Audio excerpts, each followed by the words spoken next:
काँग्रेस नेते विश्वजित कदमांना मुख्यमंत्री पदाचे स्वप्न आता पडू लागलेत। राज्याचा पुढचा मुख्यमंत्री सांगलीचाच होईल असं विश्वजित कदमांनी दावा केला। पुढचा मुख्यमंत्री सांगलीचाच आणि काँग्रेसचा होणार असल्याचा मोठा दावा काँग्रेस नेते विश्वजित कदमांनी केलाय।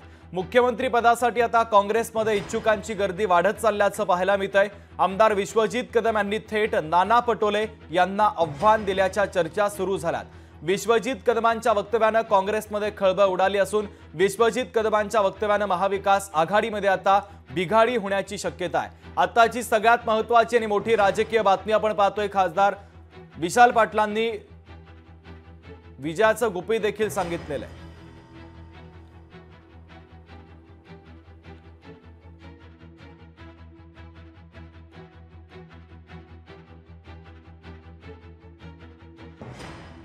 सांगली जिल्ह्यामध्ये विकासाच्या नावाखाली जे सर्वसामान्य लोकांना फसवण्यात आलं, मिरज शहरातल्या लोकांना फसवण्यात आलं, हे सुद्धा माणसं विसरलेली नाही।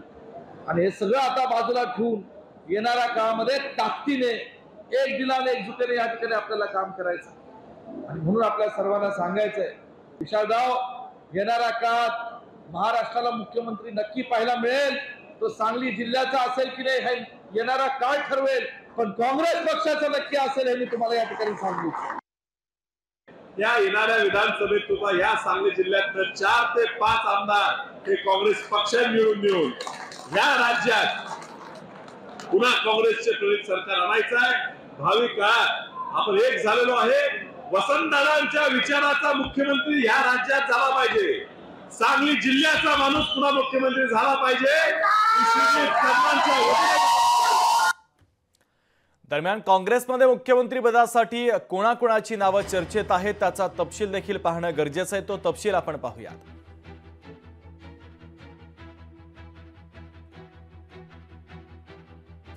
पहिले नाव आहे काँग्रेस नेते नाना पटोले, दुसरे नाव आहे विजय वडेट्टीवार, तिसरे नाव आहे यशोमती ठाकूर, चौथे नाव आहे विश्वजित कदम।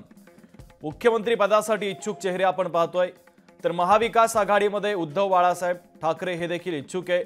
जयंत पाटील, सुप्रिया सुळे या देखील मुख्यमंत्री पदासाठी इच्छुक आहे। तर इच्छुकांची गर्दी आता वाढत चालल्याचं पाहायला मिळते। त्यामुळे आता महाविकास आघाडीमध्ये बिघाडी होते का या संदर्भातल्या चर्चा सुरू झालेल्या आहेत। विश्वजित कदम यांनी महत्त्वाचं विधान केलं तर विश्वजित कदमांच्या वक्तव्याने आता काँग्रेसमध्ये खळबळ उडालेली आहे। तर विश्वजित कदमांच्या वक्तव्याने महाविकास आघाडीमध्ये आता बिघाडीची शक्यता आहे। सगळ्यात महत्त्वाची आणि मोठी राजकीय बातमी आपण पाहतोय।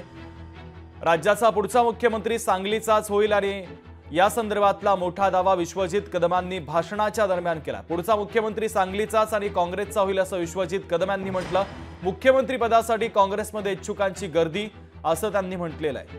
असं आता पाहायला मिळते काँग्रेस मध्ये आता इच्छुकांची भावगर्दी वाढत चालली, त्यामुळे आता महाविकास आघाडीमध्ये बिघाडी होण्याच्या चर्चा सुरू झालेल्या। त्यामुळे आता विश्वजित कदमांचं हे वक्तव्य चर्चेच्या केंद्रस्थानी आलं। पुढचा मुख्यमंत्री सांगलीचाच होईल असं विश्वजित कदमांनी म्हटलं आणि तो काँग्रेसचाच असेल असं महत्त्वाचं विधान विश्वजित कदमांनी केल्यानंतर आता राजकीय वर्तुळामध्ये त्यांच्या या वक्तव्याची चर्चा झालेली। त्यामुळे आता काँग्रेसमध्ये इच्छुकांची गर्दी वाढत चालल्याचं पाहायला मिळतंय। आमदार विश्वजित कदमांनी थेट नाना पटोले यांना तर आव्हान दिलं नाही ना, अशा चर्चा देखील सुरू झालेल्या आहेत। तर महत्त्वाची बातमी आपण पाहतोय, विश्वजित कदमांच्या वक्तव्याने काँग्रेसमध्ये खळबळ उडालेली आहे। राष्ट्रवादीचे प्रवक्ते अतुल भातखळकर आपल्यासोबत जोडले जात आहेत, त्यांच्यासोबत आपण चर्चा करूया। अतुलजी, स्वागत आहे लोकशाहीमध्ये तुमचं। काँग्रेस नेते विश्वजित कदमांचं एक वक्तव्य पुढे आलं। राज्याचा पुढचा मुख्यमंत्री सांगलीचाच आणि काँग्रेसचा होईल असा दावा त्यांनी केलाय। काँग्रेसमध्ये अर्थातच महाविकास आघाडीमध्ये आता मुख्यमंत्री पदासाठीची इच्छुकांची गर्दी वाढत चालली आहे। तर काही तांत्रिक अडचणींमुळे अतुलजी यांच्यासोबतचा आपला संपर्क तुटलेला आहे, तो संपर्क पुन्हा प्रस्थापित करण्याचा प्रयत्न आपण करूया। मात्र महत्त्वाची बातमी, राजकीय वर्तुळामध्ये आता विश्वजित कदमांच्या वक्तव्याने खळबळ उडालेली आहे। काँग्रेसच्या विश्वजित कदमांचं मुख्यमंत्री पदासंदर्भातलं हे वक्तव्य, राज्याचा पुढचा मुख्यमंत्री सांगलीचाच होईल असं विश्वजित कदमांनी म्हणत दावा केला। पुढचा मुख्यमंत्री सांगलीचा आणि काँग्रेसचा होईल असं विश्वजित कदमांनी म्हटलं। मुख्यमंत्री पदासाठी काँग्रेसमध्ये आता इच्छुकांची गर्दी वाढत चालल्याचं चित्र एका बाजूला पाहायला मिळते। आमदार विश्वजित कदम यांनी थेट नाना पटोले यांना आव्हान दिलं। दरम्यान पुन्हा एकदा पाहूयात विश्वजित कदमांचं वक्तव्य नेमकं काय आहे।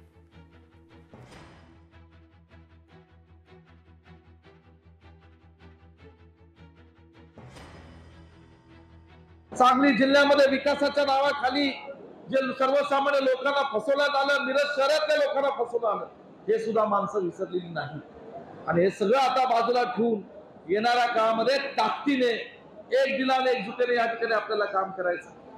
आणि म्हणून आपल्या सर्वांना सांगायचंय, विशालराव, येणाऱ्या काळात महाराष्ट्राला मुख्यमंत्री नक्की पाहायला मिळेल. तो सांगली जिल्ह्याचा असेल की नाही हे येणारा काळ ठरवेल, पण काँग्रेस पक्षाचा नक्की असेल हे मी तुम्हाला या ठिकाणी सांगू. या येणाऱ्या विधानसभेत सुद्धा या सांगली जिल्ह्यात 4 ते 5 आमदार हे काँग्रेस पक्षाने निवडून देऊन या राज्यात पुन्हा काँग्रेसचे प्रणित सरकार आणायचं आहे. भावी काळात आपण एक झालेलो आहे. वसंतदादांच्या विचाराचा मुख्यमंत्री या राज्यात झाला पाहिजे. सांगली जिल्ह्याचा माणूस पुन्हा मुख्यमंत्री झाला पाहिजे. तर भाजपचे आमदार अतुल भातखळकर आपल्यासोबत जोडले जातात. त्यांच्यासोबत आपण चर्चा करूया. अतुलजी, स्वागत आहे लोकशाहीमध्ये तुमचं.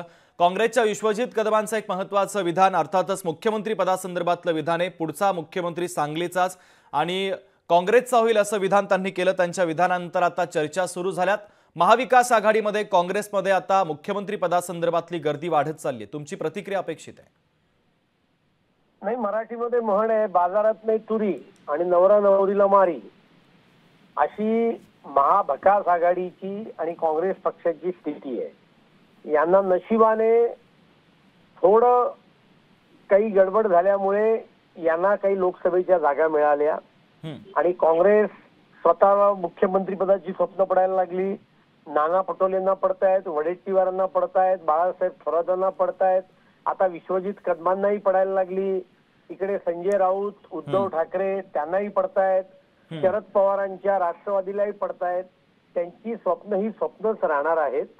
या विधानसभेच्या निवडणुकीमध्ये पुन्हा एकदा महायुती प्रचंड बहुमताने निवडून येणार आहे, हे त्यांनी लक्षात ठेवावं. केवळ बडबोलेपणा याच्या पलीकडे या विधानांना काढीत काही अर्थ नाहीये. अगदी अतुलजी, आपण लगेचच या संदर्भात अतुल लोंढेंची देखील प्रतिक्रिया घेऊयात. काँग्रेस नेते अतुल लोंढे आपल्यासोबत जोडले जातात. अतुलजी, तुमची स्वप्नच राहणार आहे अशी प्रतिक्रिया अतुलजी भातखळकर यांनी लोकशाहीसोबत बोलताना दिली. तुमची प्रतिक्रिया अपेक्षित आहे, कारण विश्वजित कदमांचं वक्तव्य आता चर्चेच्या केंद्रस्थानी आहे.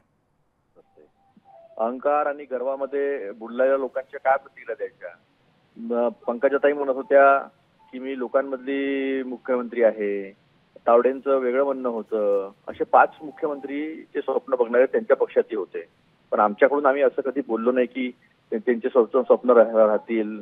पक्षामध्ये काय काटछाट झाली ती सगळ्यांनी पाहिली आहे. तसं आता आपण लढतो निवडणुका, सगळे मिळून लढतो आहे. तर एक महत्वाची गोष्ट अशी की प्रत्येक पक्षाला असं वाटतं की आमचा मुख्यमंत्री झाला पाहिजे, आमच्या जिल्ह्यातून झाला पाहिजे. असं कार्यकर्त्याला वाटणं वावं काय त्याच्यात? आपण जोमान काम करू, आपण जास्त लोकांचे काम करू शकू, आपला जो विजन आहे, प्रोग्राम आहे, अशा सगळ्या गोष्टी घेऊन सगळे बोलत असतात. पण अल्टिमेटली जेव्हा आपण आघाडीचं राजकारण करतो, महाराष्ट्रामध्ये आता आघाड्यांचं राजकारण आहे, तर त्या संदर्भातला निर्णय, त्या संदर्भातले सगळे पुढचे निर्णय हे आमच्या इथे हायकमांड घेत असतं. खालतून निर्णय होतो, हायकमांड या संदर्भात सगळं ठरवत असतं. आणि ज्याच्याकडे जास्त जागा असेल, त्यांचा मुख्यमंत्री असेल, अशा अनेक गोष्टी त्याच्यामध्ये इन्व्हॉल्व्ह असतात. पण प्रत्येक कार्यकर्त्याला असं वाटतं, प्रत्येक नेत्याला असं वाटतं की आपल्या इथून झाला पाहिजे, आपल्या पक्षात झाला पाहिजे. त्यात वावं काय आहे एवढं? अगदी अतुलजी, महत्वाची प्रतिक्रिया तुमची पोहोचलेली आहे. अतुलजी लोंढे आणि अतुलजी भातखळकर हे दोन्ही महत्वाचे नेते आपल्यासोबत जोडलेले होते, त्यांनी चर्चा केली. दोघांचे देखील मनपूर्वक धन्यवाद. महत्वाची बातमी आपण पाहतोय, विश्वजित कदमांच्या या वक्तव्याने आता राजकीय वर्तुळामध्ये खळबळ उडालेली आहे.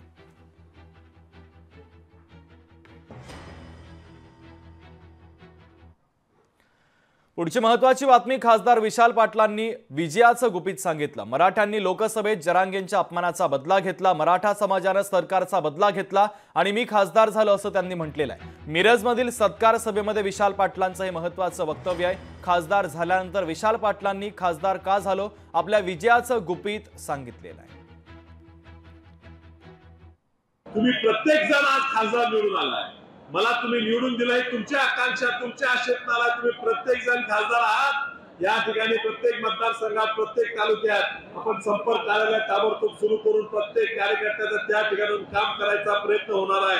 तुम्ही सगळ्यांनी त्या ठिकाणी वेळ द्यावा आणि काँग्रेस पक्षाचा विचार हा घरोघरी पोचवावा. लोकशाही मराठी ऐका, पहा, जागरूक रहा.